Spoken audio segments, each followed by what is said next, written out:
आता प्राजक्ता नॉमिनेशनमध्ये आहे आणि या आठवड्यात बरेच असे आहेत, ज्यांची बाहेर जाण्याची शक्यता खूप जास्त आहे. आई म्हणून काय वाटतं, की प्राजक्ता ऑब्व्हियसली घरात राहावी, तर या सदस्याने ह्यावेळेस घराचा निरोप घ्यावा?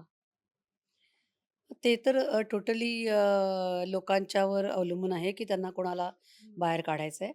पण प्राजक्ता 100% टॉपला जाणार याची मला खात्री आहे. कारण अशी पण लोकं बिग बॉसमध्ये असतात, जी काही उद्धटपणे न बोलून किंवा कोणाचंही मन न दुखवून किंवा सगळ्यांना सांभाळून आणि स्वतःच्या जसं तुम्ही आहात, म्हणजे नॅचरल जसे आहात, ते दाखवते ती प्राजक्ता. तर असे पण लोकं असतात हे महाराष्ट्राला दिसतंय. उद्धटपणे बोलणं किंवा भांडाभांडी करणं किंवा प्रत्येक गोष्टीचा जसं तू म्हणाली इश्यू करणं आणि त्याचा मोठा म्हणजे फक्त जस्ट लोकांना दाखवण्याकरता. तर तो फेअर गेम नाहीच आहे. तर त्यामुळे कोणी जावं हे तर लोकं ठरवतील. मी नाही सांगू शकत कोणी जावं. तन्वीकडून तिला आयुर्वेदिक, साखरेचं पोतं आणि अशा बऱ्याच उपमा म्हणजे दिल्या गेल्या, बरीच नावं ठेवली गेली. अ, कोणत्या पर्स्पेक्टिव्हने आई म्हणून तुम्ही त्या सगळ्या सीनकडे पाहिलं? अं, मला काय वाटतं, की तिला उचकवण्याचा खूप प्रयत्न केला.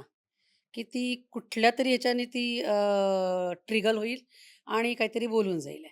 म्हणून तिने कदाचित तिला ते मागे आणि कसं आहे ती खूप स्ट्राँग कंटेस्टंट असल्यामुळे पुष्कळ लोकांनी तिच्यावर प्रयत्न केला, की ती ट्रिगर होईल आणि तिने आपलं काही ती तोंडातनं असं वाक्य म्हणावं, की ती लोकांना वाईट दिसेल. पण ती ट्रिगर झाली नाही. त्यामुळे तिला गोड पोतं, साखरेचं पोतं आहे तर ती आहेच गोड किंवा आयुर्वेदिक, आयुर्वेदिक हा शब्द खूप चांगला आहे. जर विचार करायला गेलं तर आयुर्वेदिक हे आपलं भारताचं आयुर्वेदिक हा हे खूप जुनं काय म्हणतात त्याला अ, मेडिकेशन. हां, असे आहे. तर त्यामुळे आयुर्वेदिक असणं खूप चांगलं आहे ना, म्हणजे शुद्ध पवित्र. शुद्ध पवित्र असं मी म्हणेन त्याला आणि तिने पण त्याच वेमध्ये घेतलं असं, की मी चांगली शुद्ध आहे आणि साखरेचं पोते म्हणजे मी खूप गोड आहे आणि आहेच ती गोड. त्यामुळे ती ट्रिगर नाही झाली हे तिचं स्ट्राँगनेस आहे, की ती ट्रिगर नाही झाली. हे अगदीच, मला कौतुक वाटतं. अगदीच. मराठी मनोरंजन सृष्टीमधील मालिका, चित्रपट, नाटक तसेच कलाकारांबद्दलच्या नवीन अपडेट्स जाणून घेण्यासाठी नक्की सबस्क्राईब करा इट्स मज्जा मराठी या आपल्या नवीन यूट्यूब चॅनलला.